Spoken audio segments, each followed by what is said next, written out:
Ukifika umeelewa? Sijaelewa. Hapo kwa Mbae. Kwa Mbae ni wapi? Kwa Mbae unaenda hivi. Hivi. Sasa hivi ni wapi? Unaenda straight. Alafu utafika hapo upige kusodo. Kusodo ama kushoto? Alafu utaenda kwa Mbae. Unaona hapo katikati?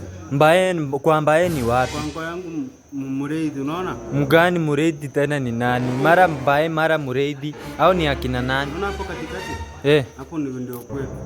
Ukifika hapo mimi sijasema kwenu. Sistaki kwa Mbae ama kwenu. Hiyo njia nataka initoe kwa lami huko chini. Lazima upite kwa Mbae. Kwa Mbae ni wapi? Hivi. Uende hivi straight. Hebu nielezee vizuri, straight ni aje tena? Hivi alafu uingie kushoto. Kushoto. Kushoto ama kushoto? Hiyo. Ndio utafika kwa Mbae. Kwa Mbae? Kwa Mbae? Kwa Mbae. Nikifika kwa Mbae tena niteremke ama? Hapo katikati ndio kwetu. Sitaki kujua kwenu ni wapi. Nataka kujua hii njia initoe huko chini kwa lami. Ujui?